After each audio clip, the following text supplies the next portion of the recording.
Bismillahirrahmanirrahim.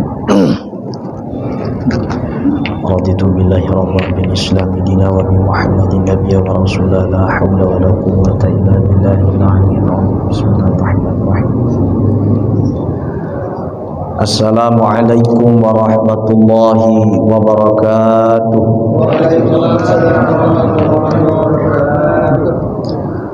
Bismillahirrahmanirrahim.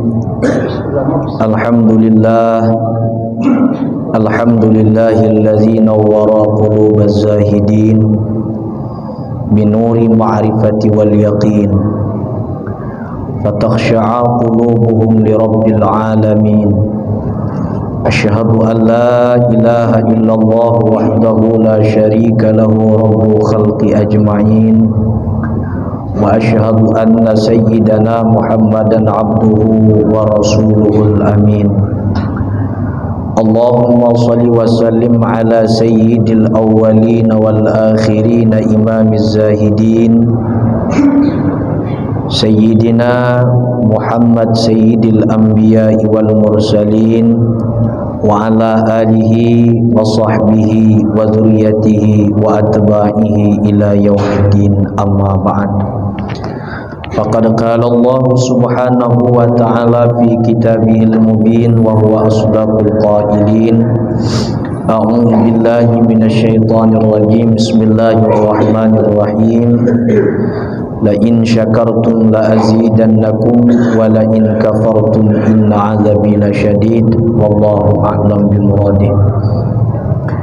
Hadirin jamaah salat fardu maghrib yang dimuliakan oleh Allah Ta'ala, tentunya yang saya muliakan segenap orang tua, tuan-tuan haji, pengurus masjid, orang-orang tua, umumnya hadirin yang berkesempatan hadir, yang dalam hal ini tidak dapat saya sebutkan namanya satu persatu, namun tidak mengurangi rasa hormat dan takzim saya kepada jamaah orang-orang tua semuanya. Syukur alhamdulillah kita dapat bertemu kembali, di mana malam ini kita melanjutkan pengajian kita, yaitu adalah kitab Al-Hikam. Setelah beberapa hari atas kepergian saya di tanah Jawa untuk menjumpai beberapa guru, akhirnya dengan berkat doa, berkah orang tua, saya dapat kembali berkumpul beserta orang-orang tua semuanya. Dan saya yakin dengan kebaikan hadirin, dengan keikhlasan yang ada di dalam jamaah semuanya, itu memberikan magnet, memberikan energi kebaikan-kebaikan antara satu dengan yang lainnya, sehingga dikatakan oleh para ulama bahwasanya di antara kebaikan-kebaikan yang kita miliki ini, itu akan memancarkan cahaya kebaikan buat saudara kita, kebaikan untuk manusia yang lainnya. Jadi di mana kita menemukan kemudahan di dalam langkah-langkah kehidupan kita, urusan kita dimudahkan oleh Allah, kemudian segala sesuatu yang kita butuhkan dikabul oleh Allah, memang dengan asbab doa kita. Namun percayalah bahwa melalui kebaikan-kebaikan, lisan-lisan doa dari orang lain yang mungkin kita anggap orang itu tidak berarti bagi diri kita, yakinlah dengan sebab doa-doa mereka itu yang menyebabkan kita ini mudah dalam segala urusannya. Maka mudah-mudahan ukhuwah Islamiyah kita, sesama mukmin, sesama Islam, senantiasa terjaga sampai yaumil qiyamah nanti. Amin, Allahumma amin. Jamaah yang dimuliakan oleh Allah Subhanahu wa taala, salawat dan salam tidak luput pula kita kirimkan buat keharibaan junjungan kita Nabi Agung sallallahu alaihi wasallam, dengan bersama-sama kita mengucapkan kalimat Allahumma salli ala sayyidina Muhammad wa ala ali sayyidina Muhammad. Mudah-mudahan dengan kita bersolawat kepada beliau kita mendapatkan syafaat beliau kelak di yaumil mahsyar nanti. Amin ya Allah ya rabbal alamin. Jamaah perlu ketahui bahwa saya berangkat ke tanah Jawa itu bukan pergi main-main, bukan hanya sekedar pergi menghabiskan uang, tetapi perginya saya itu memang disuruh oleh guru untuk pergi dan menjumpai beberapa orang guru. Dan alhamdulillah sudah kita temui beberapa orang guru-guru yang masih ada, dan ada juga guru-guru yang sudah meninggal dunia, dan makamnya ada yang sempat kita ziarahi dan juga ada yang tidak. Di antaranya adalah bahwa kita itu mengambil beberapa sanad daripada kitab-kitabnya para ulama yang dulu sewaktu saya pribadi di pesantren belum mendapatkan sanad-sanad itu, ijazah-ijazah yang khusus. Dengan kali ini ada 22 kitab kurang lebih, di mana sanadnya itu musalsal, nyambung langsung kepada Rasulullah sallallahu alaihi wasallam. Di antaranya sanad yang musalsal yang nyambung sampai ke baginda Nabi sallallahu alaihi wasallam, yaitu adalah kitab yang kita baca pada malam hari ini, yaitu adalah kitab Al-Hikam. Saya pribadi mengenai masalah Al-Hikam ini itu dapat ijazah secara khusus dan secara amah umum, di mana pas waktu kita nyampai ke Jawa mungkin melihat badan agak sedikit gemuk berisi, lalu guru memberikan satu riyadhah, suruhnya berpuasa, akhirnya kita berpuasa. Kemudian guru memberikan arahan-arahan, di antaranya hadirin arahan daripada guru bahwa kita ini hendaklah sering melakukan sujud syukur kepada Allah. Kenapa demikian?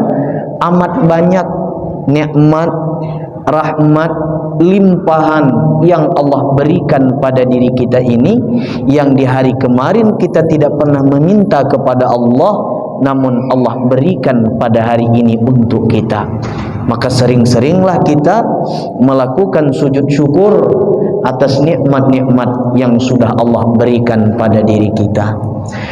Jamaah yang dimuliakan oleh Allah Subhanahu wa taala, kita membicarakan pada malam hari ini yaitu adalah hikmah yang ke-45 dari Al-Hikam Imam Ibnu Athaillah As-Sakandari rahimahullahu taala, di mana beliau berkata di dalam hikmah yang ke-45 ini, ma qalla amalun baraza min qalbin zahidin wala kathura amalun baraza min qalbin raghibin.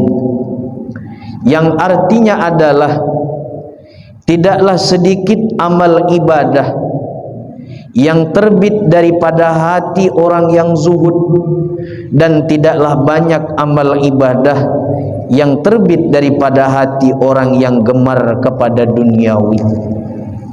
Di sini beliau pengarang Al-Hikam Imam Ibnu Athaillah As-Sakandari rahimahullahu taala menjelaskan dua jenis orang yang menjalankan ibadah kepada Allah. Yang pertama ada yang disebut dengan zahid, atau dalam bahasa lain zuhud. Zuhud itu masdar, kemudian zahidnya adalah pelaku daripada zuhud itu.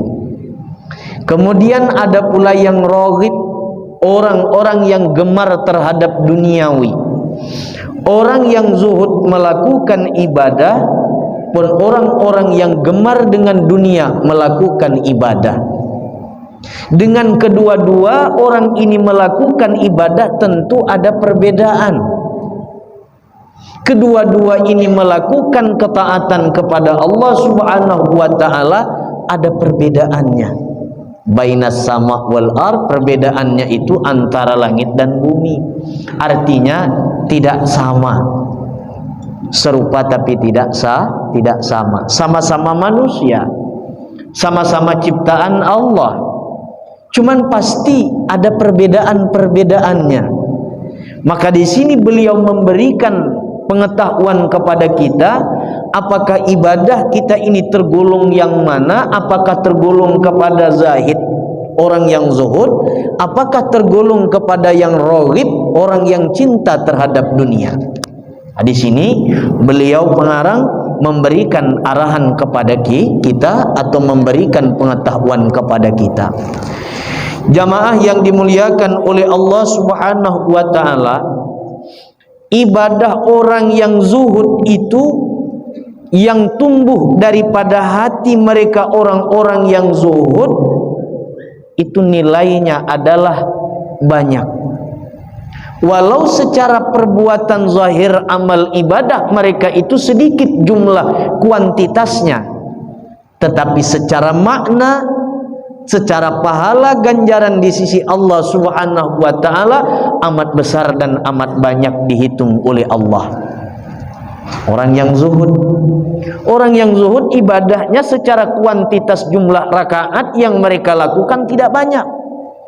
Duhanya misalkan cuman hanya 2 rakaat, tahajud umpamanya cuman 2 rakaat, zikir la ilaha illallah itu cuman dibaca sampai 100 kali.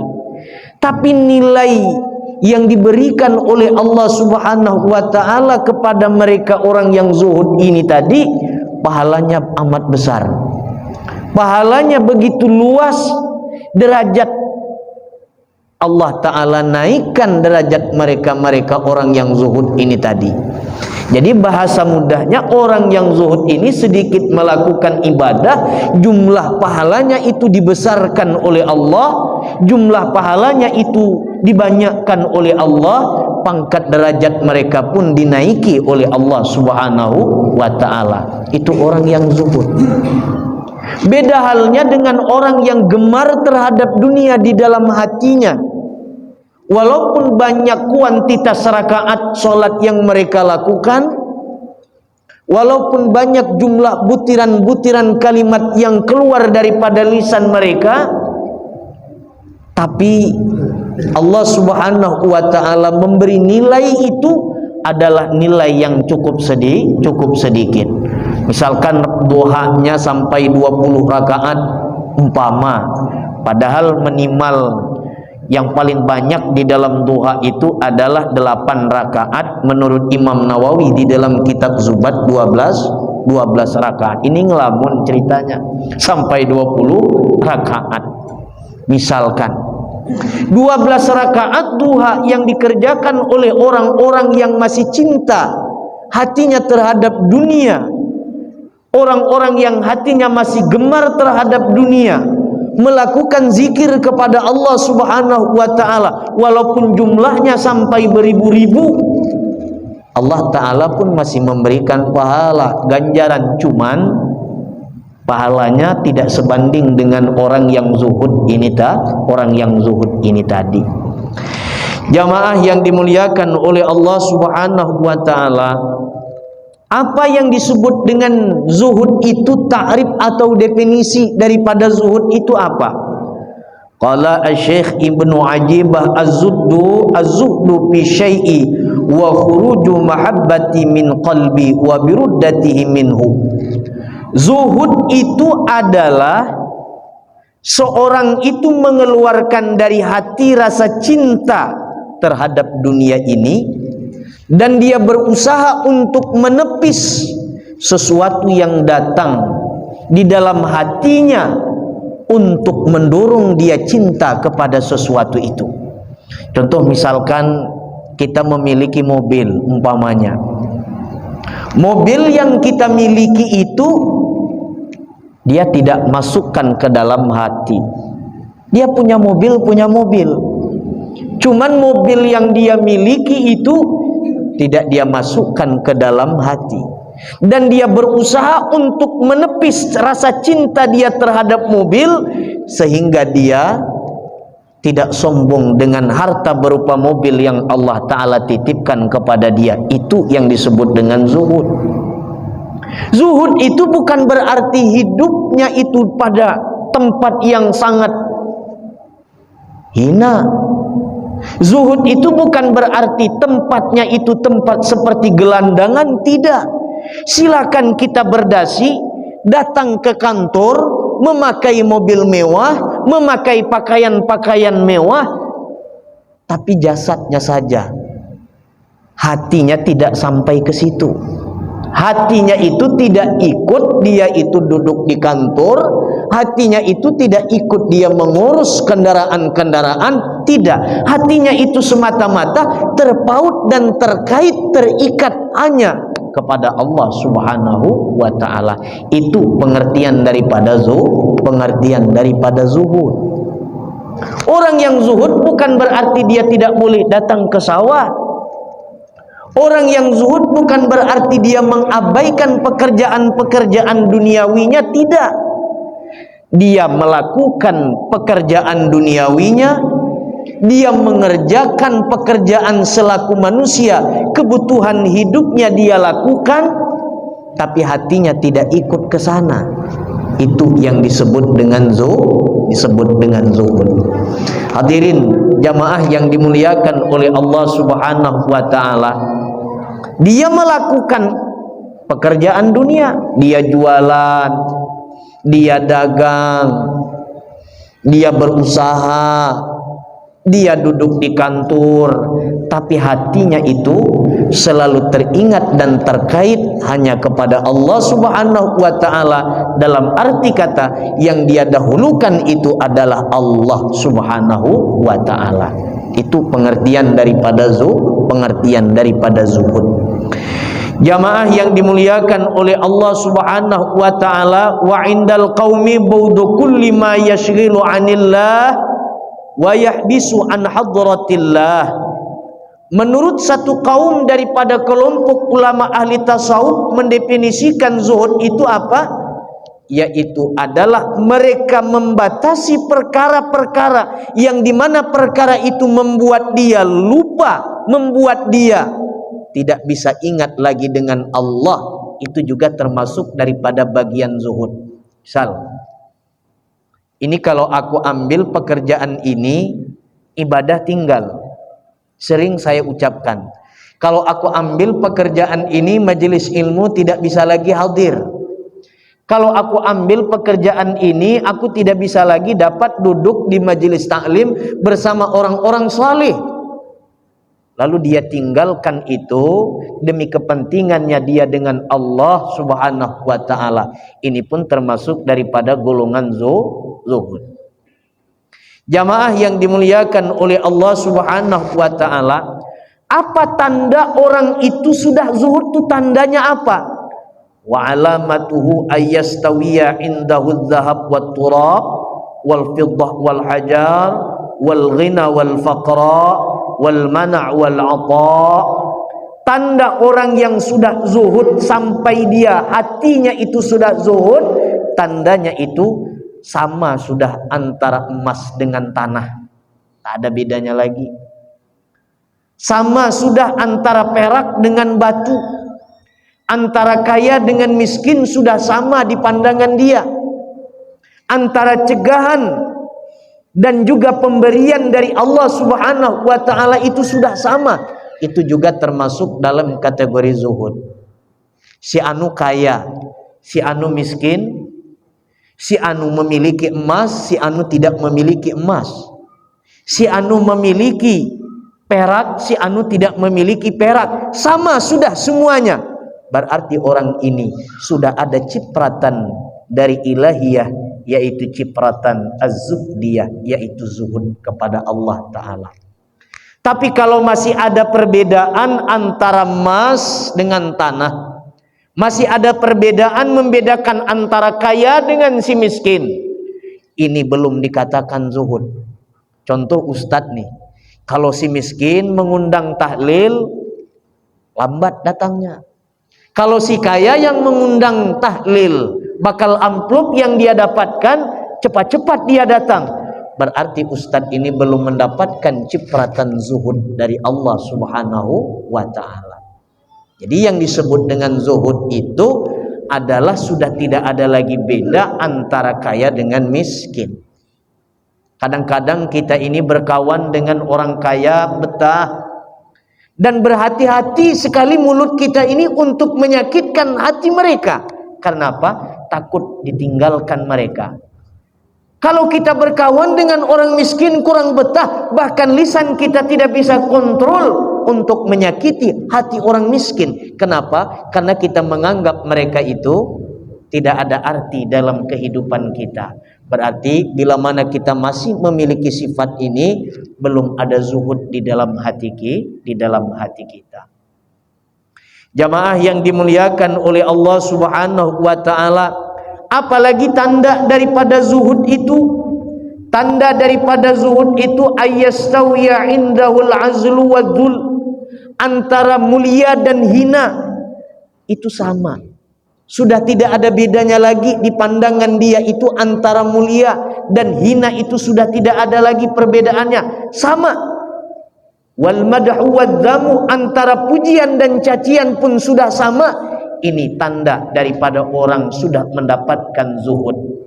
Begitu dia dicaci, begitu dia dipuji, sama sudah, tidak ada lagi perbedaannya. Dia menganggap kedua-duanya itu datangnya dari Allah. Dia menganggap kedua-duanya itu muncul terbitnya dari Allah. Berarti hati seorang hamba ini sudah ada cipratan daripada cipratan air yang jernih, yaitu kezuhudan sudah Allah masukkan ke dalam kalbunya. Begitu dia mendapatkan pujian, begitu dia mendapatkan sanjungan, begitu ada orang yang mempercayai dia, dia cepat membalikkan hatinya, bahwa saat itu orang memuji dia, orang menyanjung dia, orang memuliakan dia, bahwa orang itu digerakkan oleh Allah Subhanahu wa taala karena lantaran ada percikan kebaikan yang Allah titipkan di dalam dirinya, sehingga orang itu memuliakan dia. Itu orang yang zuhud tadi. Begitu orang membenci dia, orang memaki dia, orang tidak suka kepada dia, dia cepat berbalik. Dia ingat kepada Allah Subhanahu wa taala, oh bahwa memang ada sifat-sifat yang pantas untuk ditegur melalui orang itu, dan yang menegurnya adalah Allah Ta'ala, cuman melalui sifat manusia yang digerakkan oleh Allah Ta'ala melalui si'an. Kalau kita mah tidak, mungkin barangkali ya, caci kita langsung bawa parang, dihina kita langsung berurusan ke kantor polisi, dihina kita langsung berurusan, tidak ada selesai-selesai, tidak ada selesai-selesainya. Ini menunjukkan bahwa kalbu kita ini belum ada cipratan daripada air yang jernih, yaitu berupa kezuhudan tadi. Jamaah yang dimuliakan oleh Allah Subhanahu wa taala, saya ulangi lagi, zuhud itu adalah bahwa dia mengeluarkan di dalam hatinya dan dia berusaha untuk menepis dari hal-hal yang mana untuk hatinya itu tidak lagi ingat dengan Allah Subhanahu wa taala. Itulah yang disebut dengan zuhud. Hadirin yang dimuliakan oleh Allah Subhanahu wa taala, apalagi tanda daripada orang yang sudah menduduki di makam zuhud itu. Orang yang sudah menduduki di makam zuhud itu, apapun yang dia pegang, apapun yang dia lihat, apapun yang dia lakukan, yang dia jalani, dia akan berusaha untuk berupaya menjadikan yang dia pegang, yang dia lihat, yang dia jalani itu berusaha untuk mengarahkan kepada Allah Subhanahu wa taala. Dia jadi tentara umpamanya, dia berupaya bagaimana pangkat ketentaraannya itu dia arahkan untuk agama Allah. Dia jadi polisi misalkan, dia berupaya bagaimana pangkat kepolisian yang dia sandang itu untuk agama Allah. Dia menjadi seorang pejabat yang tinggi, dia berupaya untuk mengarahkan pangkat jabatan yang tinggi itu, dia arahkan untuk Allah Subhanahu wa taala. Itu orang yang zuhud tadi. Dia menjadi seorang kiai, dia menjadi seorang muallim, guru. Dia berupaya bagaimana kiai, muallim, guru dia ini dia arahkan untuk Allah Subhanahu wa ta'ala. Itu juga termasuk daripada pengertian zuhud. Jadi pengertian zuhud itu untuk panjang lebarnya lagi, apapun yang dia lihat, apapun yang dia pegang, apapun yang dia jalani, dia arahkan untuk Allah Subhanahu wa ta'ala. Kenapa demikian untuk Allah? Ya karena dia menyadari bahwa dia itu muncul dan terbitnya daripada Allah Subhanahu wa ta'ala. Dia memiliki jabatan dari Allah, dia memiliki kekuasaan dari Allah, dia memiliki cipratan ilmu sehingga dapat dia sampaikan kepada orang, itu juga adalah dari Allah. Maka dia berupaya untuk semuanya itu dia arahkan untuk Allah Subhanahu wa ta'ala.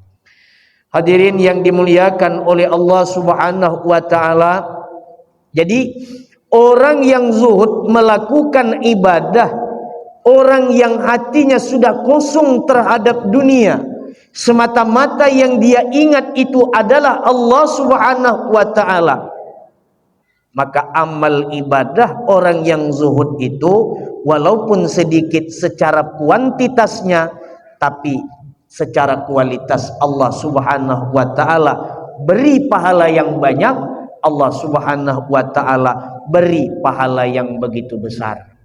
Saya ulangi lagi seperti apa yang saya sampaikan tadi.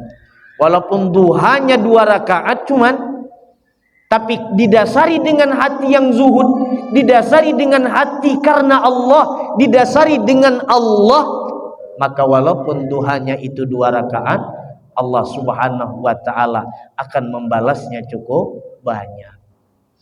Hadirin yang dimuliakan oleh Allah Subhanahu wa ta'ala, nah sementara ibadah orang-orang yang masih gemar terhadap dunia, walaupun banyak secara isi, secara kelihatannya, tapi sedikit nilainya di sisi Allah Subhanahu wa ta'ala. Kenapa demikian? Wadzalika li'anna qalbaz zahid farighun 'anil syawaghili wasyawaghib as-sarifati 'anil hudur wal khusyu' wa bihima yurja'al qabul 'indallahi ta'ala. Wa kaifa yaqul amal yataqabbal. Kenapa orang-orang yang hatinya itu cinta terhadap dunia, kenapa hati orang-orang yang belum zuhud itu kualitas ibadah mereka di sisi Allah Subhanahu wa ta'ala itu sedikit? Kenapa? Karena masih ada kesibukan yang hadir di dalam hatinya ketika dia melakukan ibadah. Contoh takbiratul ihram, Allahu Akbar, oh ingat pekerjaan belum kelar lagi. Allahu Akbar, absen belum diabseni. Allahu Akbar umpamanya ruku, atau ketika bangun daripada ruku i'tidal disebutnya Sami Allahu liman hamidahu, ini belum kelar lagi masalah. Nah, ini orang-orang yang gemar terhadap dunia tadi. Nah, sementara amal ibadah itu tiada lain yang diharapkan adalah kabul, diterima oleh Allah Subhanahu wa ta'ala. Sementara amal ibadah yang diterima oleh Allah 2 jalannya. Yang pertama adalah khusyuk, dan yang kedua adalah khudu', merendahkan diri kepada Allah Ta'ala. Nah, sementara yang menghambat khudu' dan khusyuk ini yaitu adalah dunia. Sementara yang menghambat khudu' dan khusyuk itu adalah dunia. Jadi saat ini kita berupaya bagaimana caranya kita berinteraksi dengan dunia, tapi pas melakukan ibadah semua dunia itu usahakan kita tepis terlebih dahulu, usahakan dunia itu kita taruh terlebih dahulu pada tempatnya. Kalau dunianya berupa kantor, kita letak dulu di kantor. Kalau dunianya itu berupa menjadi tani, kita letak dulu kesibukan itu di tani, di sawah. Jamaah yang dimuliakan oleh Allah Subhanahu wa taala. Wal qalbur raghibu mash'unun bisyawaghili wasyawaghaibi wal khatiri sarifati 'anil udur wal khusyu' wa bi'adihi ma kaifa yurjal qabul. Dan adapun hati orang-orang yang cinta terhadap dunia dan itu dipenuhi dengan dunia dan juga segala macam lintasan-lintasan yang tumbuh di dalam hati mereka itu, lalu bagaimanakah amal mereka itu bisa diterima oleh Allah Subhanahu wa taala? Contoh gampang sederhananya begini hadirin, antara khusyuk dengan tidak khusyuk. Kita umpamanya diperintah oleh gubernur, ini sering saya sampaikan. Kita diperintah oleh gubernur, wahai masyarakat Tanjung Pinang, besok kita diwajibkan untuk masyarakat Tanjung Pinang ini datang ke kantor gubernur dengan catatan membawa kue.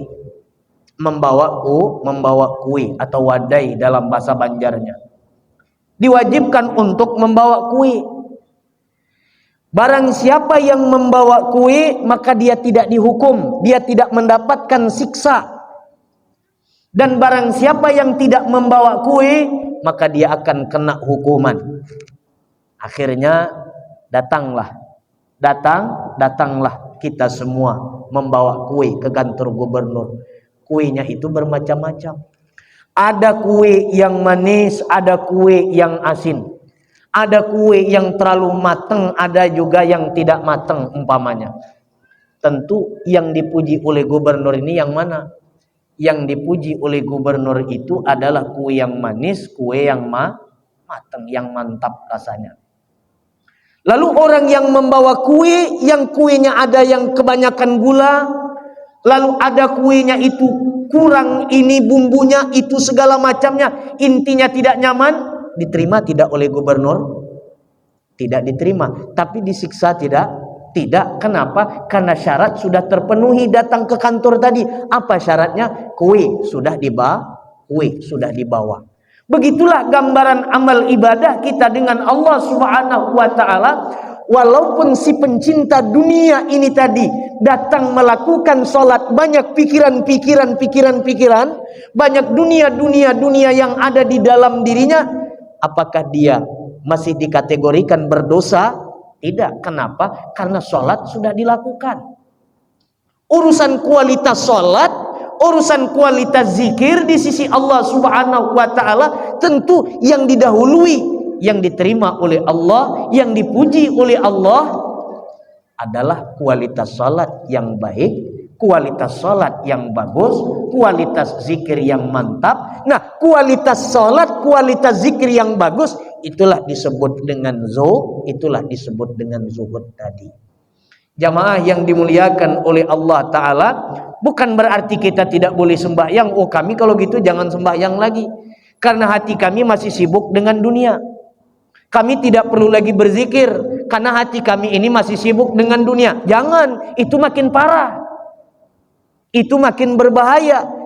Cuman kita ini apakah selama-lamanya kita ini seperti anak bayi minum susu, tidak ada peningkatannya untuk makan nasi dan terus saling berkesinambungan? Apakah ibadah kita hari ini cuman itu saja, masih ingat dengan dunia saja? Apakah tidak ingin kita untuk naik kepada kelas yang berikutnya? Tentu ingin. Jamaah yang dimuliakan oleh Allah Subhanahu wa taala, lah jadi kesimpulannya, orang yang melakukan ibadah didasari dengan zuhud, dengan orang yang melakukan ibadah tapi tidak didasari dengan zuhud, itu beda. Nilai yang diberikan oleh Allah, harga yang dihargai oleh Allah itu amat beda. Cuman sama-sama sudah melakukan kewajiban, urusan siksa sudah dilepaskan oleh Allah Subhanahu wa taala. Hadirin yang dimuliakan oleh Allah Subhanahu wa taala, sedikit lagi. Wa qala an-nabiy sallallahu alaihi wasallam, Nabi sallallahu alaihi wasallam bersabda, la yaqbalullahu min 'abdin 'amala hatta yashida qalbahu ma'a badanihi.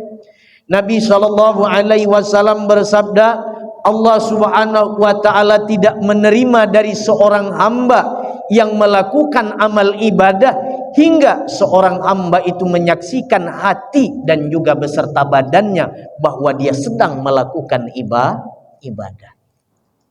Allah Subhanahu wa taala itu tidak menerima, maksud tidak menerima di sini adalah Allah taala kurang memperhatikan orang yang melakukan ibadah yang hanya jasadnya saja sementara hatinya itu tidak ada. Sedangkan yang dinilai oleh Allah itu adalah hati. Sedangkan yang menjadi pandangan Allah Ta'ala terhadap kita ini 20-24 jam yaitu adalah hati. Si anu bisa menjadi murtad disebabkan karena hatinya dibolak-balikkan oleh Allah. Si anu yang tadinya kafir bisa masuk ke dalam agama Islam yang mulia ini, Allah membolak-balikkan hatinya. Hati adalah tempat Allah memandang kepada kita tiap-tiap hamba 24 jam, yaitu adalah hati. Nabi bersabda bahwa Allah Ta'ala tidak memandang kepada rupa, Allah tidak memandang kepada harta, Allah Ta'ala tidak memandang kepada jasad, tapi yang dipandang oleh Allah Subhanahu wa taala itu adalah hati. Pun hendaknya di dalam kita melakukan ibadah, pun hendaknya di dalam kita menunaikan salat, di dalam kita berpuasa, di dalam kita berzikir, di dalam kita berimpak, di dalam kita duduk ke pengajian, bagaimana upaya kita upayakan jasad kita saat itu sedang berzikir, pun hendaknya hati kita pun sedang berzikir. Jamaah yang dimuliakan oleh Allah Subhanahu wa taala, itulah hikmah daripada Al-Hikam yang ke-45. Insyaallah minggu depan masih kita lanjut bagaimana caranya untuk menumbuhkan kezuhudan, terutama di dalam kita salat, di manakah letak-letak asma Allah yang mulia itu di waktu kita salat, di manakah kita terapkan. Insyaallah minggu depan akan kita lanjut. Yang jelas pada intinya amal ibadah orang yang zuhud, kualitas di sisi Allah Ta'ala itu amat tinggi harga dan nilainya, walaupun sedikit jumlahnya. Dan ibadah orang yang tidak zuhud walaupun banyak kualitas, walaupun banyak kuantitasnya, tapi Allah Ta'ala menilainya dengan rendah. Insyaallah minggu depan akan kita lanjut bagaimana kita mengupayakan zuhud di dalam kita melakukan ibadah, terutama berkaitan dengan nama asma Allah Subhanahu wa taala. Insyaallah minggu depan akan kita lanjut. Mudah-mudahan pengajian kita membawa berkah, manfaat, dan juga mudah-mudahan anak cucu kita dijadikan anak cucu yang soleh dan solehah. Keinginan kita, kebutuhan kita dikabul oleh Allah Ta'ala dengan berkat kita duduk di majelis taklim, dengan berkat kita berkumpul dengan orang-orang baik. Mudah-mudahan kita semua berada dalam lindungan Allah Subhanahu wa taala dengan berkat Al-Fatihah. A'udzubillahi minasyaitonir rajim. Bismillahirrahmanirrahim. Alhamdulillahirabbil alamin. Arrahmanir rahim. Maliki yaumiddin. Iyyaka na'budu wa iyyaka nasta'in. Ihdinas siratal mustaqim. Shiratal ladzina an'amta 'alaihim ghairil maghdubi 'alaihim waladdallin. Ya Allah biha, ya Allah biha, ya Allah bihusnil khatimah. Ya Allah biha, ya Allah biha, ya Allah bihusnil khatimah. Ya Allah biha, ya Allah biha, ya Allah bihusnil khatimah.